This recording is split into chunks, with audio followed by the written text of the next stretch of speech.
What is up, YouTube? Big Papa Jake back with another episode of It Figures, where you guessed it, I talk figures. And today we are going to be reviewing a pretty obscure figure, but I had to have it, of course. I think I have a problem. It is the Shark. And the Shark, otherwise known as John Tenta, is in the Monday Night Wars series, WWF versus WCW. And yeah, I saw this figure, such a unique character with the Dungeon of Doom that I had to get it, open it, and I know the glare is horrible, but really epic figure, and I'm certainly gonna crack it open and talk about it. So yeah, let's take a look at the packaging first. Again, I'm gonna say it every time I open one of these. The package reminds me of the old school Nitro opening with the fire and the metal grates. And it's on both the WWF figure and WCW figure in this. So, but certified authentic, you see there, so you don't have to worry. Elite, and we got Elite up there, WWE. You got the True Effects and the window up top, letting the light through. Love this packaging. And then you got the image there with the shark and that beard painted like shark teeth on the back. You got him with his fin up there. Come to the ring again. This was kind of that tweener era of WCW where they had started Nitro.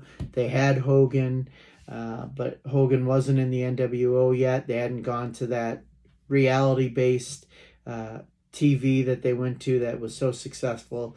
So they still had these goofy gimmicks like the Dungeon of Doom. Hogan was comfortable with the big guys like John Tenta to come in. That's why the Dungeons of Doom had the Giant, you had Kamala, several big oversized heels that Hogan felt good, battling up from under and finally prevailing with Hulkamania. But as you can see here, you got the Flying Brian. Yep, Flying Brian, Eric Bischoff, the Shark, and Undertaker. I had to get the Flying Brian for my Heart Foundation collection. Wasn't sure about the Bischoff, but I did pick him up. Didn't get the Underbiker, as I call him. It wasn't my era, so it really didn't talk to me. But you can see it's the Michael Cole Build-A-Figure. And yeah, pretty good. Let's read what it says on the back. Let me get my old man readers out. It says Shark from the Great Barrier Reef. Of course he is. Height 6'7", weight 500 pounds. And I remember, let's first say his finisher is the Shark Bomb. I remember when John Tenta debuted, and this was back in WWF, I want to say 88, 89. They actually pulled him out of the crowd. He was in jeans and just dressed like a normal guy.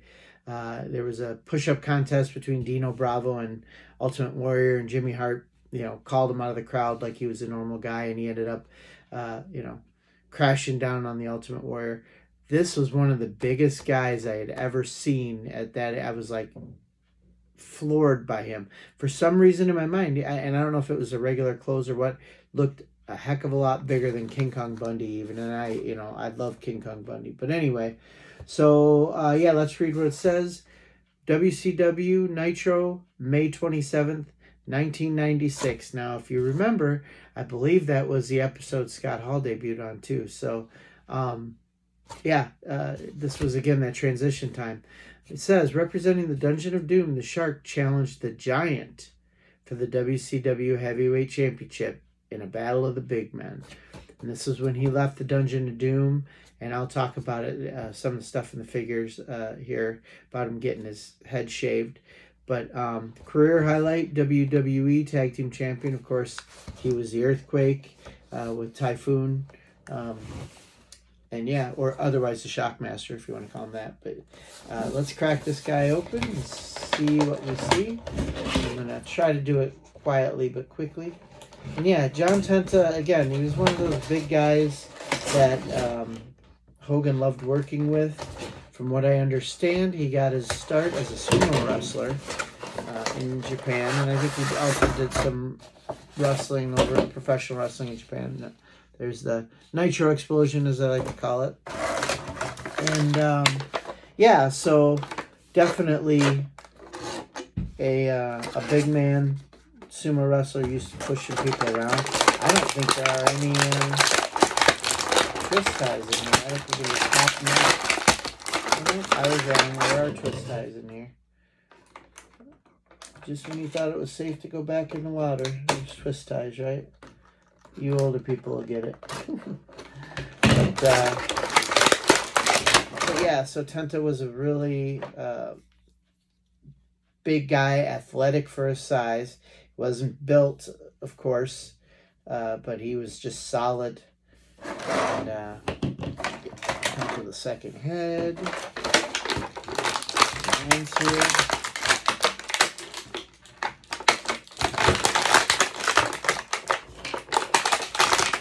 Then we also got, that's kind of cool.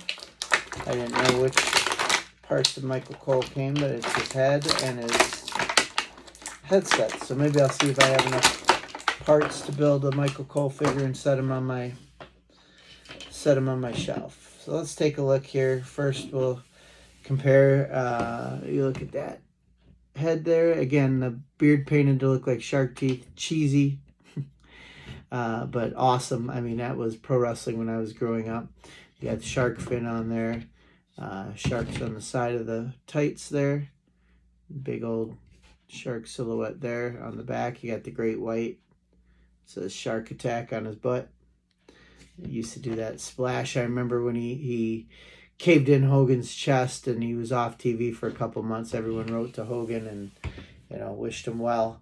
And as legend has it, that was all to get addresses for a mailing list for mailing a catalog for T-shirts and whatnot. But as you see there, he has that male pattern baldness going on. But John Tenta, again, he was awesome. As obscure as his figure was, I had to have it. So as I talked about, the gimmick when he turned good, I believe the Dungeon of Doom and Kevin Sullivan shaved half of his head and half of his mustache, and he had to walk around like that in airports and things for the gimmick. What a great thing. I am not going to display him like that, though, obviously, but just kind of a neat inclusion. And I think there's a chase. I don't know what the chase is, but I think the chase comes with this head on it, if I remember correctly. Could be wrong, but yeah, really neat, colorful figure. Dungeon of Doom was filled with colorful people and characters, and I like, as cheesy as it was, I really appreciate that time and that transition. So, and then of course, like I said, you got the Michael Cole, the young Michael Cole head and headphones. So yeah, I'm really gonna see if I can put together a Cole figure. Anyway, let me know what you think of this build a figure set. Michael Cole, did you buy all the figures for that? Did you like the shark? Did you like the Eric Bischoff? I will say, is although I bought 3 of the 4 figures, I will say it's probably one of the weakest waves out there. So I'm kind of shocked if it flew off the shelves, but I was lucky to see it. There's still another one of these at my store, believe it or not. But I'm really, really impressed with this figure. Again, I like the oversized figures. It's going to go on my WCW shelf. And now we just got to get me a Kevin Sullivan. Please, please, please get me a Kevin Sullivan. I really need a Mattel figure in my collection of Kevin Sullivan. I have one of the old San Francisco toy maker Kevin Sullivans, but I don't have a Mattel. I really need that to go on my old school WCW shelf. So anyway, let me know what you think. Did the shark do it for you? And what did you think of John Tenta's career? Just throw me a like and subscribe if you would. I'm going to try to be back regularly doing these. I took a couple months off, and I think I got some things straightened out. I'm hoping to do these a little more regularly as I get figures. I will say I'm going to cut down on the figures. I found out we're looking at relocating and looking at maybe a new house. So I'm overwhelmed with figures, and I don't really want to add any more to the overwhelmed basement area that I have already. So we'll see. I might be cutting down, but I have a lot on order already, and we'll be talking about some of the Coliseum collection I'm getting and some of the other ones, another the big rubber guys, etc. So alrighty, let me know what you guys are hunting after. Otherwise, as always, good hunting and deuces.